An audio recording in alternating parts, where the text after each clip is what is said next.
बिस्मिल्लाहिर्रहमानिर्रहीम। अस्सलाम वालेकुम नाज़रीन। सबसे पहले मैं आपको सुपर टीवी में खुश आमदीद कहता हूँ और उम्मीद करता हूँ कि आप लोग खैरियत से होंगे। और मेरी आपसे गुजारिश है कि वीडियो को शुरू से आखिर तक ज़रूर सुनिएगा। इसमें काफ़ी ऐसी चीज़ें मैंने एडिट की हैं जो आपको पसंद आएंगी। मेरे दोस्तों, मेरे पाकिस्तानियों, ये जो रात को जलसा हुआ है PTM का कराची में, उसमें सबसे पहली बात तो ये है कि ये मोहतरमा बेनज़ीर भुट्टो का जलसा था। ना तो ये इस नानी नवासे का जलसा था। नानी नवासा यानी बिलावल नवासा भुट्टो का, और नानी को आप जानते ही हैं, मरियम सफदर को। तो ये नानी नवासे का एक जलसा था। फजलुर रहमान तो एक कबाब में हड्डी है, उसको तो आखिर पे इसलिए रखा जाता है कि वो खाली कुर्सियों से खिताब करें। उसकी तो कोई अपनी डिग्निटी है नहीं, कोई वैल्यूज़ है ही नहीं, बल्कि वो तो पूरी सियासत पाकिस्तान से इररेलेवेंट हो चुका है। इसलिए आपने इस जलसे में भी देखा होगा, फजलुर रहमान सिर्फ कुर्सियों से खिताब करते हैं, बाकी सारा जो जलसा होता है वो मरियम सफदर साहिबा खिताब करती हैं। तो उस वक़्त कुछ लोग बैठे होते हैं, वो जब स्टेज से चली जाती है तो फिर बिलावल ज़रदारी आते हैं, उसके होते हुए भी लोग जाने शुरू हो जाते हैं। और फिर जब फजलुर रहमान साहब आते हैं तो बिल्कुल जो है वो जलसे से लोग भाग के चले जाते हैं। ये तो इनकी अपनी पोजीशन है। लेकिन मैं बात करूंगा इस जलसे की जिसमें लोग आए, मोहतरमा बेनज़ीर भुट्टो के जलसे के तौर पे आए। आपको बताता जाऊं कि ये इन लोगों का जलसा नहीं था, बल्कि ये मोहतरमा बेनज़ीर भुट्टो का जलसा था। उसकी याद में मनाया गया। जब ये मोहतरमा बेनज़ीर भुट्टो जिला वतनी काट के आई कराची में, उन्होंने पहला जलसा किया। उसमें लोग शहीद हुए, बहुत ज़्यादा लोग शहीद हुए थे। एक ही वक्त में 2 धमाके हुए थे मोहतरमा बेनज़ीर भुट्टो के पिंडाल में, जिसमें मोहतरमा बेनज़ीर भुट्टो तो महफूज रहीं, लेकिन उसके पिंडाल के अंदर जो लोग थे वो 200 से ज़्यादा शहीद हो गए थे, और कई सारे ज़्यादा लोग जो थे वो घायल हो गए थे, यानी उनको चोटें आई थी। तो मेरे दोस्तों, मेरे पाकिस्तानियों, इसके ऊपर अगर ये लोग सिंध की हुकूमत, मुराद अली शाह या दूसरे तीसरे फ़ख्र करते हैं तो वो बिल्कुल बेसूद है। हकीकत यही है कि ये मोहतरमा बेनज़ीर भुट्टो का जलसा था, शहीद का, इसलिए लोग उसके दुख में शरीक हुए हैं और उन लोगों के दुख में शरीक हुए हैं जो वहाँ पे शहीद हुए थे।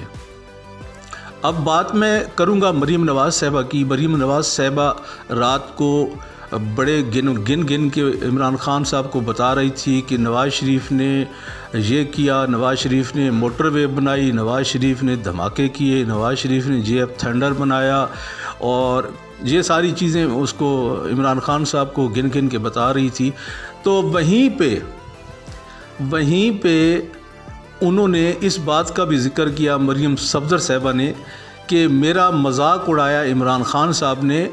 तो मरियम सफदर साहिबा, पहली बात तो ये है कि इमरान खान साहब ना तो किसी का मजाक उड़ाते हैं और ना ही उनको मजाक करने की आदत है। उन्होंने सच्ची बात की है कि आप नानी तो बन चुकी हैं, जिसका आपने इतराफ़ भी किया है, बल्कि आपने ये कहा है कि मैं एक नहीं बल्कि 2 बच्चों की नानी हूँ। वो तफसील आपने खुद ही जलसे के अंदर बताई है। तो नानी बनना कोई बुरी बात नहीं है। नानियों से हम बहुत ज़्यादा प्यार करते हैं। नानियाँ बहुत अच्छी, नानियों का रिश्ता बहुत अच्छा होता है, दादियों का रिश्ता बहुत अच्छा होता है, हम ये सब कुछ जानते हैं। लेकिन आप नानी बने तो ना, आप तो बाकायदा मेकअप करके, अच्छे दिलकश सूट पहन के, रंगों वाले सूट पहन के, आप तो नानी की बजाय जवानी ले आना चाहती है ना वापस। इसलिए इमरान खान साहब ने आपको ये याद दिलाया है कि आप नानी बन चुकी हैं। आपका ये काम नहीं बनता कि जनाब मेकअप करके और अच्छे कलर के सूट पहन के जवानों के सामने जाएं और लोगों को अपनी तरफ राग़िब करें, और बजाय इसके कि आप अपना असली चेहरा जो आपका है वो दिखाएं। बल्कि नहीं, आप तो फिर नानी रहना नहीं चाहती, आप तो नानी के बजाय जवानी आपकी वापस आने की कोशिश कर रही हैं। इसलिए आपको ये चीज़ बुरी लगी होगी, ये तनकीद बुरी लगी होगी, चूँकि चोर इंसान के दिल के अंदर होता है, इसलिए आपको ये चीज़ बुरी लगी होगी। तो मेरे दोस्तों, मेरे पाकिस्तानियों, मैं इस हद तक कह सकता हूँ कि अगर आपके अंदर इस चीज़ का एहसास है मरियम सफदर साहिबा कि आप नानी हैं, तो फिर नानियों वाले काम करें। یہ جوانیوں والے کام نہ کریں۔ نانیاں کم از کم اس طرح جوڑے بنا کے، اس طرح کے کپڑے پہن کے، اس طرح کے میک اپ کر کے اتنے بڑے پنڈالوں میں نہیں آتیں۔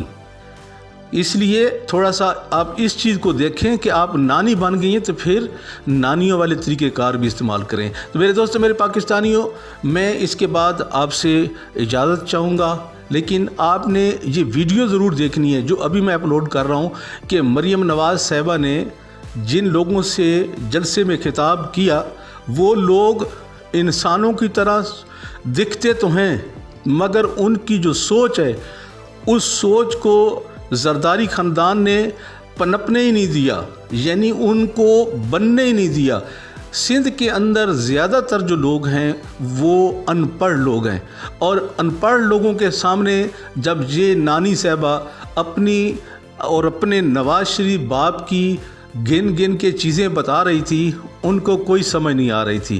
یہ آپ خود دیکھ سکتے ہیں۔ اور دوسری بات رہی نانی صاحبہ آپ کی، آپ میں اگر ہمت ہے، آپ کہتی ہیں نا کہ نواز شریف کے ڈر سے اگر اس کو دیکھتے ہوئے تمہیں ڈر لگتا ہے تو اس کے اوپر تبصرہ نہ کرو، تو نواز شریف کا یہ حال ہوگا۔ ایک دفعہ اپنے شعر کو پاکستان میں لے کے تو آئیں۔ تو میرے دوستو، آپ انجوائے کریں میری اس ویڈیو کو، جو خاص طور پہ میں نے ایڈٹ کیا ہے اسپیشل آپ لوگوں کے لیے، کہ نانی نے جن ان پڑھ سندھیوں سے خطاب کیا جو رات بھر بیٹھے رہے، ان کے آگے گیٹ بند کر دیے گئے تھے کہ تم لوگ نہیں جا سکتے ہو، اور ان کو وہیں پابند کر کے بٹھایا گیا تھا، اور کچھ وہ لوگ تھے جو دور دراز سے آئے تھے جنہوں نے سونا ہی ادھر تھا۔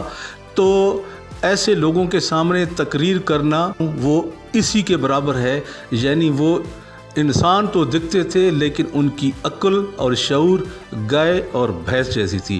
تو وہی ایک مثال میں آپ سامنے رکھوں گا کہ بھینس کے آگے بین بجانے سے کوئی فائدہ نہیں ہوتا۔ اس لیے محترم صفدر صاحبہ، آپ بھی بھینس کے آگے بین بجاتی رہیں، باقی کوئی آپ کی بات سننے کے لیے نہ تو تیار تھا اور نہ ہی اتنا شعور رکھتا تھا۔ تو لیجئے جناب، یہ آپ ویڈیو دیکھیں۔ میں نہ عمران خان کا نام لینا پسند کرتی ہوں، نہ اس جعلی انسان کو میں وزیر اعظم مانتی ہوں،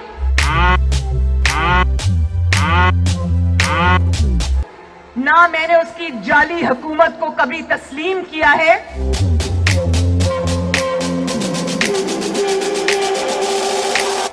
اور میں اس کے الزامات کا جواب دینا بھی جو ہے وہ بلو ڈگنیٹی سمجھتی ہوں۔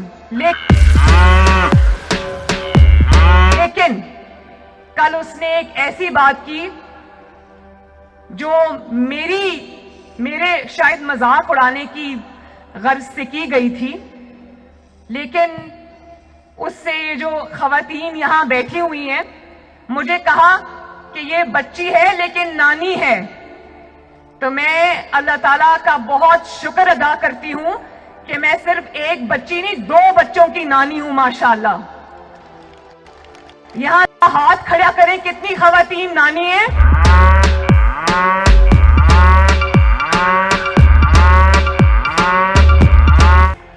کتنی خواتین دادیاں ہیں؟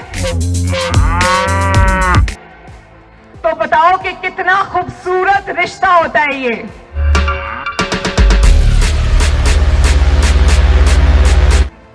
ہوتا ہے نا؟